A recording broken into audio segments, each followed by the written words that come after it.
Okay, here's a shorty. Since Sequelitis has actually done another episode by Eagle Raptor, it's on Castlevania 4, which is actually a very good game from what I remember. I never played it, so shut up. So, let's see how this goes. Hey, so Castlevania 4, Super Castlevania, So I did that Sequelitis episode in Castlevania 1 and Castlevania 2, and it was a hoot. But I wanted to make some mention of some stuff in Castlevania 4 Super Cast. You see, Castlevania 4 gets a lot of praise from some of the gamer guys because it doesn't have a lot of the stupid RPG bullshit from Simon's Quest, and it tries really hard to bring back Castlevania to Castlevania 1. But see, like in Castlevania 1, when you jump, you just kind of committed to a super weird jump arc for the next 2 seconds, and you can only whip forward, and it takes a while to whip, and for some people, this control scheme is unacceptable. Castlevania 4, on the other hand, made movement much more accessible. It's faster paced, and you can whip in whatever the fuck direction you want, up or down or diagonal, or you can jump and then control your mid-air velocity, and everything is just a little more freeform, so you don't gotta buy a fucking engagement ring for your jump arcs. But the question that I think is really important here isn't whether or not this is better than Castlevania 1 or 2, or whatever the fuck one comes between the second and fourth ones. The question is, how does this change Castlevania? This question is important because everything in Castlevania 1 was deliberate. The reason items exist is because your whip is so clunky and slow, and jumping is such a major pain in the fucking ass that maybe sometimes you just want to throw an axe. Maybe you just want to toss crosses around it. Oh boy, it came back. The items were essentially the meta in Castlevania. Knowing what's ahead and planning your items accordingly was really important, and as we know, that's what Castlevania was all about. Being careful and planning things out. It was much easier to get through certain situations by being able to throw shit upwards in an arcing motion or throwing bottles of perfume at the ground to make shit smell nice. Basically, in Castlevania 1, whipping stuff was not an optimal solution to killing things, and it incentivized you to get better with the item. Castlevania 4 threw it out the fucking window! Whipping was all that mattered. It's fast, it's efficient, it's the strongest thing you have. Why the fuck do you even need the items? Like, check this shit out. In level 1-3, there are these goofy shrub, seaweed, whatevers that fall from the ceiling and crawl along the ground like a dumbass. You conveniently have the smelly perfume item you throw on the ground to attack them, but, oh wait, whipping them and ducking is equally as effective.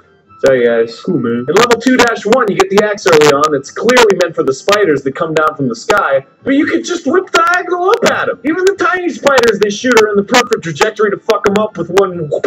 In level 2-3, same deal, you have the axe when the waterfall is pushing you down, and it clearly wants you to kill all these bats and hands and whatever with the axes, but whoop-a-good! In level 3-1, the game gives you the holy perfume to take out these splitting mud monster things. And since the flame it leaves lingers, it attacks them adequately. But you can just stand there and wail on them until they die, and it's actually a better fucking solution! In level 3-3, there are these skeleton snake dragon heads from the wall. And you have the axe, so it makes sense to use it, right? But you can just get in from behind and whack it with the whip without any risk. Where are the fucking items even here? The items did not change to reflect the differences in Castlevania 4's game engine, and the overall design was fucking sloppy. How many times did you throw the knife? Seriously.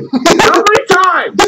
You're a fucking giant. Shit's always in your reach with your long-ass whip. Knives are pointless and they suck. Oh man, come on. This is a huge change in the feel of the entire game. Notice in Castlevania 4 that hitting lanterns felt a little more tedious since the rewards were less important. Notice how you can rack up the hearts and not even notice. Near the end of level 1, I had 86 hearts. Halfway through level 3, I had 73. Notice how when you pick up the knife, when you had the boomerang cross, you don't even care. In Castlevania 1, that shit would have driven you fucking insane. But here, you can whip diagonal.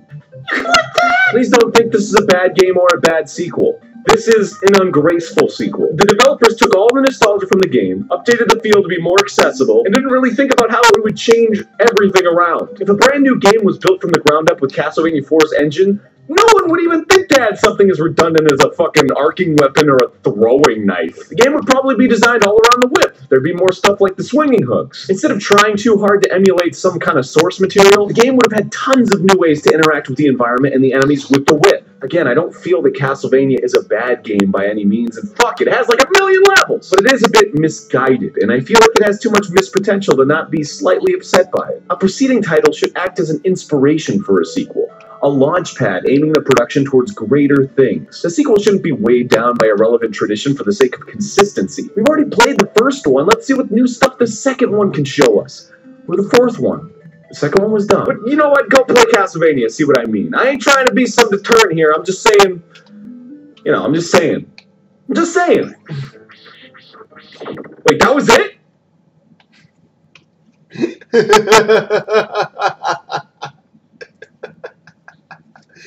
That was it? 20 cents.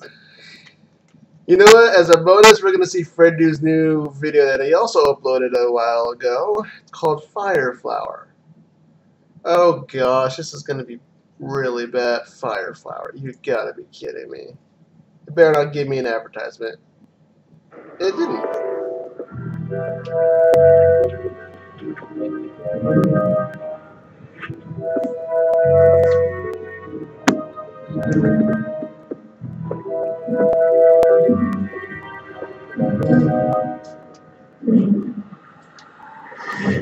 Big as fuck.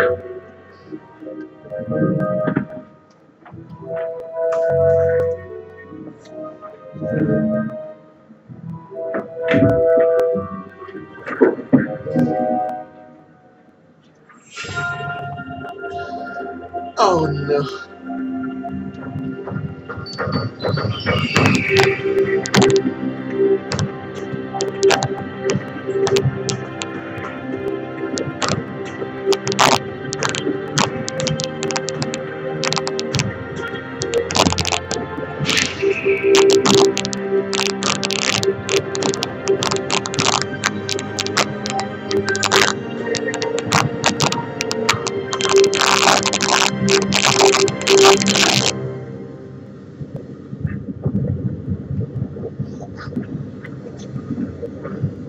Ah! Oh gosh!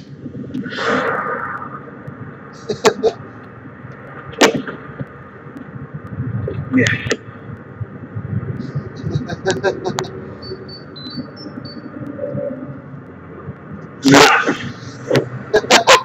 Oh no! No! No! No! Ah!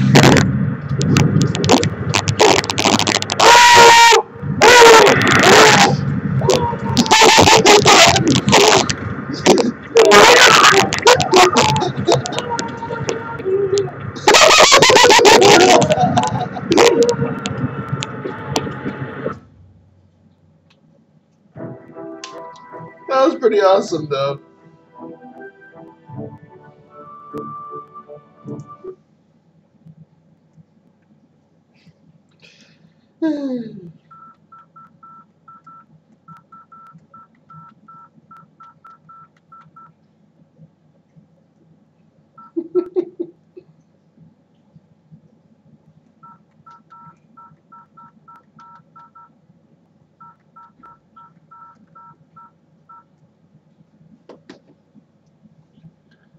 Actually, speaking of my phone, I just realized that I need something that I just simply want to save in terms of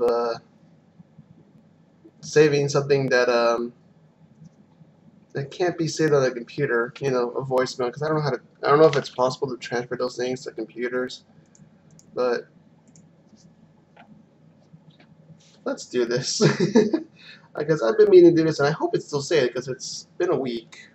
Well, tonight it'll be a week since I got that phone call.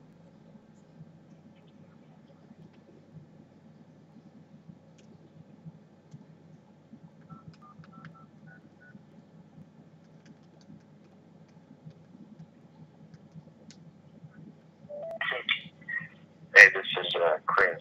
I'm calling from Kansas. I need you to stop texting my girlfriend because she doesn't appreciate it, and neither do I. So, you will stop texting or attempting to contact Jessica. So, you understand? No more texts, alright? Thank you. Message. To delete this message, press 7. To save it in the archives, press 9. To hear more, resave. End messages. Main menu. To listen to your message, press. Goodbye. Okay, you can rewind and listen to that again if you want. But that is a call that I got from a restricted number last week. because the person who was mentioned, she is a friend of mine. Well, as I say to all of my friends, she's always a on again, off again friend, because she always gets mad at me for the most weirdest or stupidest reasons imaginable, and says things that she doesn't want to talk to me anymore. Yet in the long run, seriously, in the long run, she's done this like about 4 or 5 times in the past. She contacts me out of the blue and basically just like kind of like thinks that, or I'm guessing she just skips her mind that that it never happened, that she was mad at me, and she never brings them up really. The thing though is that she's in the military, and technically speaking she is married. It's just that the person who was on that phone, who I'm guessing was using her phone to call my phone but block the number. Hate when that happens. You know, she obviously, you can put two and two together. She cheated on him, and he left, and he came back to the city that I live in because that's where they all lived before she got in the military. And she's up in Kansas, as he said. And I just want your input on that voicemail, because I've shown it to the soon-to-be ex-husband. His name will not be identified. You already know her name. I'm not going to say that out loud. And I've already shown this to the soon-to-be ex-husband, I'm assuming, and to 2 friends, just to give their input, because I'm not good when it really comes to how people are talking. but my 2 friends said that it was a, yeah, I'll just be blunt, it was a pussy move. He's a pussy, she's a pussy, because you know, trying to be all manly. She don't talk to my girlfriend, even though she cheated on her husband, and chances are she's gonna leave me once her military time is up, because she can't stand being in the middle of nowhere. Seriously, she can't. She cannot be away from this city. She loves this city too much.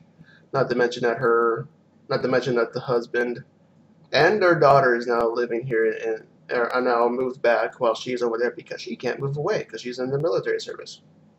I'm pretty sure that's common sense to everyone, really. But I feel like I had to explain. It's getting really warm. But send in your input on that, seriously, to anyone who actually does watch my videos, because it's just funny. And I wanted to save that so I can hear it, and also show it to and also let the husband hear it for whenever he actually comes over again. And hopefully it was loud enough. I hope that. But but trust me, when her military time is over and she comes back, she will contact me. I know that for a fact, because I am her best buddy, regardless of that. If you want to know why she is mad at me this time, just simply ask in the comments, and I will answer. It's really funny yet sad at the same time of why she's mad at me. So, yeah, I think that's about it for today. So, yeah, 50 minutes. Yeah, didn't want this to be a short one, but it was long enough. I keep pants. Although this is a plastic one, I should get a. Although this is like a clear, hard plastic, I usually get the normal plasticky thingies. Like, where is it? Like this type. Like this type. I usually chew this type, because you guys can see it's all chewed up. It's got a hole in it. Yeah, I'm a chewer. Got it from my dad. Shut up. Alright, that's it. Later.